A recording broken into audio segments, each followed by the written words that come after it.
Grand Cervan'dan denk.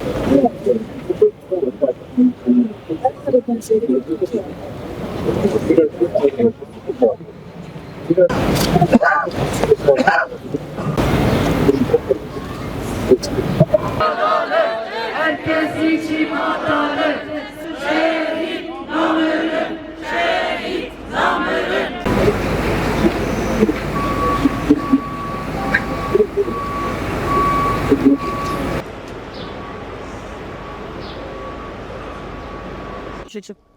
براستی 2015 لیست ترمه لکتوایی جهان دنگی شورش روزنامه بلنده بود. دلکوت دوست عنوانا دلدار و دلخواست عنوان لهندر چطه داعشه حق Bundan 11 sene önce savaşın yerle yeksan ettiği Kobane'yi yeniden inşa etmek için yola çıktık. Bizler Sosyalist Gençlik Dernekleri Federasyonu olarak beraber savunduk, beraber inşa edeceğiz diyerek Rojava devriminin çağrısına kulak verdik ve yola düştük. Biz bu yolda Suruç'ta, Amara bahçesinde, tam burada mola verdiğimizde faşist kadın düşmanı IŞİD çeteleri tarafından katledildik. Büyümeye devam ediyor. Çünkü biliyoruz ancak bu topraklardaki tüm ezilenler birleştiğinde bizim bir hesap sorma cüretimiz açığa çıkabilir. Buradan tüm Suruç ailelerine, Suruç için adalet mücadelesi veren herkese, 33'lerin yoldaşlarına, burada bulunan herkese selamlar. Yaşamını yitiren tüm arkadaşlarımıza, tüm yoldaşlarımıza rahmet diliyoruz. Ailelerimize bir kere daha başsağlığı diliyoruz buradan. Basına ve kamuoyuna. Suruç'u unutmadık, hakikat ve adalet mücadelemiz sürecek. 20 Temmuz 2015'te Suruç Amara Kültür Merkezi'nde IŞİD tarafından gerçekleştirilen canlı bomba saldırısında 33 düş yolcusu arkadaşımız yaşamını yitirdi, 100'ü aşkın kişi yaralandı. Kobani'de savaşın ağır sonuçlarından etkilenen çocuklara oyuncak ve kitap ulaştırmak, insani yardım malzemeleri götürmek ve yeniden yaşamı ve umudu birlikte inşa etmek amacıyla yola çıkan gençler, insanlık tarihine kara bir leke olarak geçen bir katliamın hedefi oldular. Suruç katliamının üzerinden yıllar geçmiş olmasına rağmen acımız da, öfkemiz de, adalet arayışımız da ilk günkü kadar canlıdır. Halkımız, sevgili basın emekçileri, şehit ailelerimiz, yaralılarımız, gazilerimiz, emek demokrasi güçleri, hepiniz iyi ki geldiniz, iyi ki buradasınız. Tarihin en özel mekanlarından birisindeyiz. Tarihin en özel zamanlarından birisindeyiz. Bu bahçede bizim güçlerimiz saklı. Bu bahçede halklarımızın özelliği saklı. Bizi burada halkların birleşik mücadelesine köprü olmak istediğimiz güzergahta katletmek istediler ve katlettiler. Halkların eşitlik, özgürlük ve barış mücadelesini katlettiler. Burada katledilen sadece 33 genç devrimci değildi. Milyonların hayaliydi, milyonların düşleriydi, milyonların özlemiydi.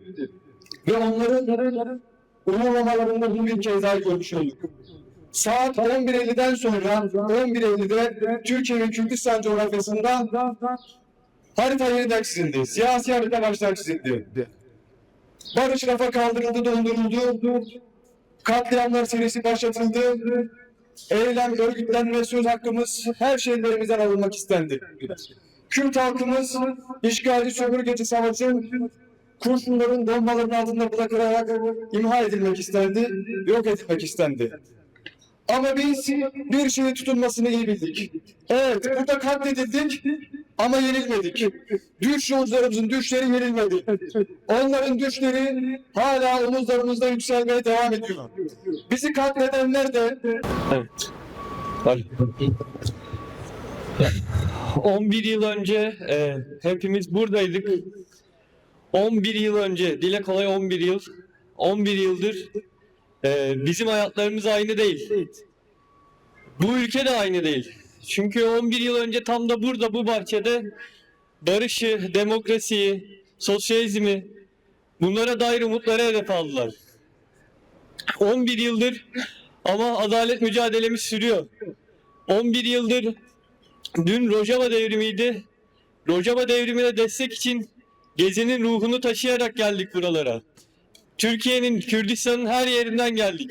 Elimizde oyuncaklarla, kitaplarla bir savaştan mağdur olan çocuklara, bir halka destek olmak için geldik. Yaşamın her alanını kapsayan bir devrimi emekle yaşatmak için geldik.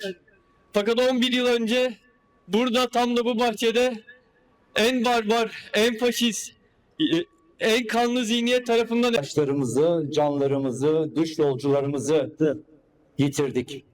Onlar burada bizimle, işte fotoğraflarını görüyorsunuz. Çok değerli arkadaşlarım, yoldaşlarım hepsi. Maalesef burada onları yitirdik. Karanlık bir güç, bir barbar güç burada arkadaşlarımızı katletti. Neden buradaydılar? Kobani'ye gidiyorlardı. Neden Kobani'ye gidiyorlardı? Çünkü Kobani bir direnişin adıydı. Bir umudun adıydı.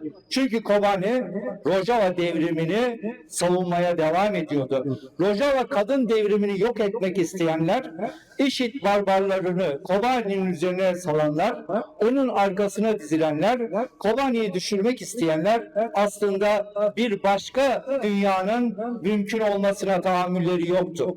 Özgürlüğe, barışa, demokrasiye, sosyalizme tahammülleri yoktu. O yüzden Kobani'ye saldırıyorlardı. Ama bütün dünya bir araya geldi. Güçlü bir dayanışmayla Kobani düşmedi. Ama düşmeyen Kobani çok yıprandı, çok bedel ödedi.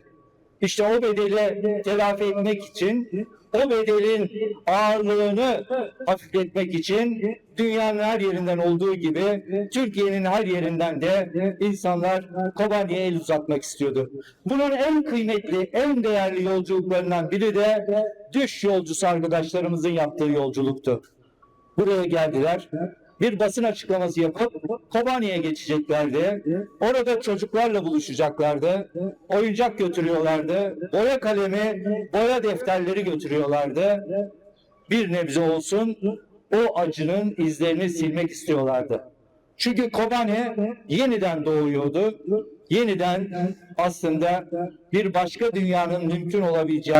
Suruç için adalet, herkes için adalet. Suruç için adalet, herkes için adalet.